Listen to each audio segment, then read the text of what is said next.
Go. Hello, boxing lovers. Welcome to the most authoritative boxing channel here on social media. Today is fight day of the Teofimo Lopez versus Arnold Barboza's fight and Jose Ramirez versus the Dream Haney, all coming up at the Times Square. And it is going to be a very interesting fight night by all standards because this is a novel event. Teofimo Lopez and Arnold Barboza would be fighting for the junior welterweight WBO belt whilst Jose Ramirez and Devin the Dream Haney are fighting at a catch weight of 144. I have already done a breakdown of the Rolly Romero and Ryan Garcia bout, so you can click on the channel that pops up and watch that particular video. Now, straight to the Teofimo Lopez versus Arnold Barboza's featuring. Teofimo Lopez is not undefeated still, as his record stands at 21-1, having been defeated by Australian boxer in the person of George Kambosos, whilst Junior Barboza is undefeated in 32 fights with just 11 KOs, whilst Teofimo has 12 KOs. Teofimo is the more experienced fighter. Barboza is the more experienced fighter as he has been in 210 rounds, whilst Teofimo has been in 137 rounds. They are of all of the same height, 5'9", but Barboza has the reach advantage, which is 72 inches, whilst Teofimo has 69 inches. Barboza is the older man of the two, 33 years, whilst Teofimo is 27 years, and they are both orthodox fighters. So this is the tale of the tape for both fighters. I can see, if you look at the resume of Teofimo Lopez, he has fought the better all-round fighter. He has been in there with more world level accomplished fighter. He has been in there with Richard Comey when he was a world champion. He was the first man to defeat Vasily Lomachenko, though he lost to George Kambosos Jr., he is a world level fighter. Then Sandro Martin, a great competitor by all standards, who would always give you a competitive fight. Then he was also in there with Josh Taylor, former undisputed champion. So these are the guys who have top level experience, which Teofimo Lopez has competed with. Let's take a look at Barboza's. He has been in there with Pedroza. Pedroza moving from 135 to 140 to compete for that fight gradually in terms of the movement. Then he has also beaten Jose Ramirez, who would be competing for the 144 non-title fight against Devin the Dream Haney. Then he beat Jack Cattrall somewhere early this year, I think in February, to become mandatory to Teofimo Lopez's WBO junior welterweight belt. So these are some of the significant fights these two guys have fought in their career. I think that this is going to be a very interesting bout. There is a grudge between both pugilists, and I think that would come to play in this particular fight.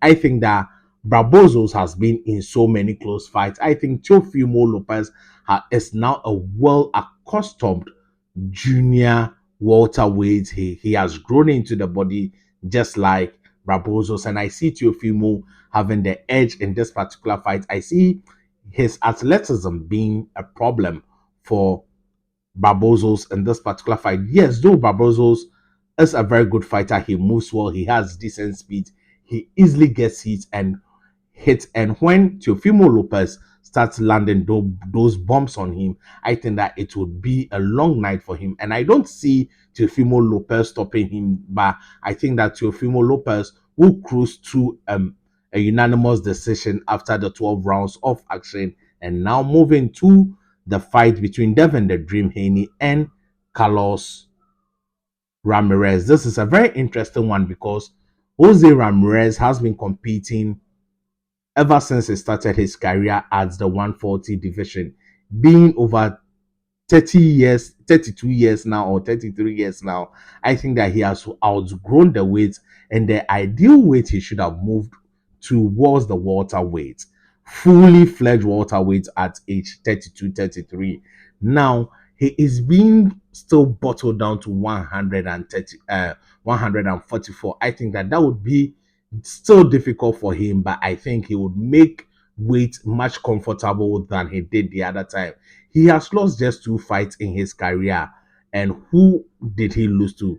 He lost his first fight in an undisputed championship bout to Josh Taylor, and he lost his second fight to no other than Arnold Barboza's Jr. Both are with the Golden Boy promotion house, so they organized that particular fight.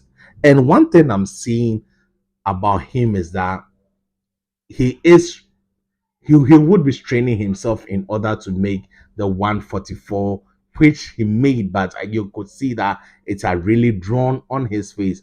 Whilst Devin the Dream Haney looked in fantastic shape when he checked in his weight, having been undefeated in 31 fights, with his last fight against Ryan Garcia being a no contest. And some of the notable fighters he has competed against are Ryan Garcia, Rigris Progre, Vasily Lomachenko, George Kambosos, Jose Linares,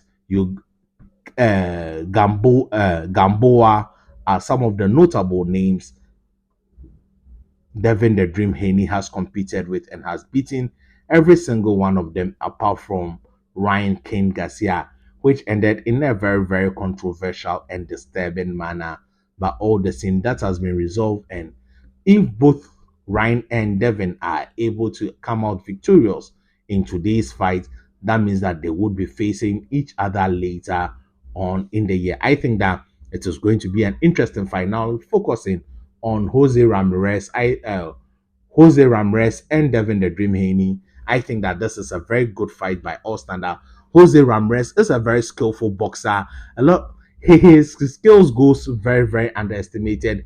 He is a former Olympian, so this is a man who can box. But in his career as a pro, he has been a pressure come forward fighter who gets the job done, like he did against the likes of Richard R.C. Comey. But in this particular fight, it's going to be a very interesting bout because Teofimo Lopez, Devin the Dream Haney is going to give him a lot of problems, and he needs to bring that his Olympic pedigree, that's his amateur pedigree to bear in this particular fight. He needs to close the distance very well. He needs to slow down Devin the Dream Haney by landing a lot of punches to the body. But Devin the Dream Haney has proven that when he is comfortable at the early stages of the fight, and especially if he gets his jab going, then it's going to be a long night. Will Jose Ramirez use the Ryan Garcia tactics by dropping the bombs in his left hook? I don't think that would go a long way to help Ramirez, but I think that Ramirez can equally pressure and box Devin the Dream Haney. This is a very difficult fight to predict, but I am tilting to a little towards Devin the Dream Haney because he is the younger man of the two and he did not struggle to make weight, whilst Jose Ramirez has still been bottled down instead of moving to 147 fully. So I see him having problems with his weight, and that may go a long way to affect him, especially in the later rounds, because he would not have the legs to compete in the 9th, 10th, and 12th round, and that is going to create an advantage for Devin the Dream Haney, who is also a skilled boxer who puts everything behind his jab and finds his range, and he can outbox you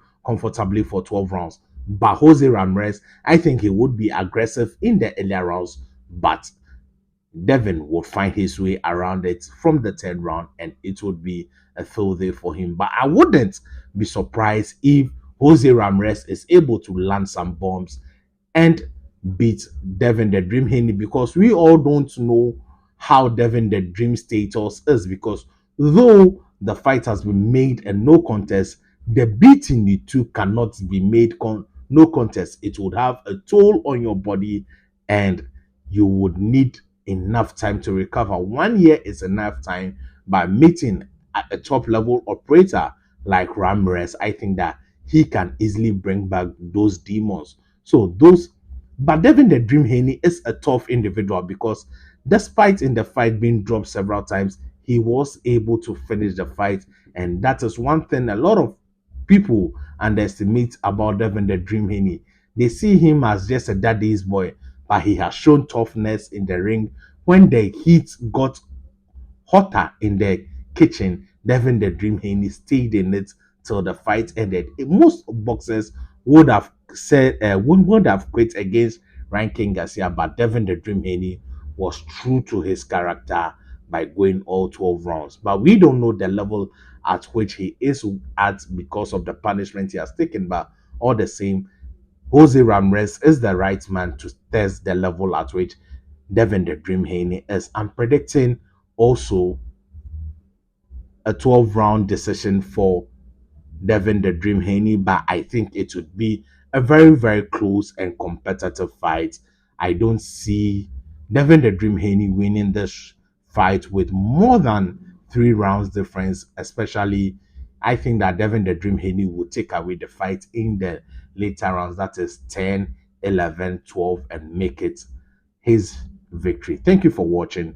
Stay positive. If you have not subscribed, this is just about the right time to hit the subscribe button. Press the bell icon, express your views in the comment section, and share so others can enjoy. Thank you.